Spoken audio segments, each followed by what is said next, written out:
Hello guys, welcome back to the channel. In today's video, I'm gonna show you how we can hide Instagram likes.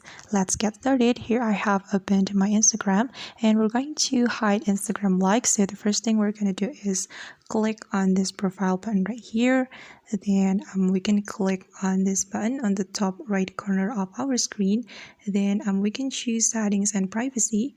It's right here, and you can scroll your screen until you find like count, and it's right here guys. Just tap on it. Then we can hide the Instagram like by clicking on this toggle button, and make sure that you activate the hide like and view count, and just tap on it. All right after you activate this button, your Instagram likes will be hidden from your Instagram post.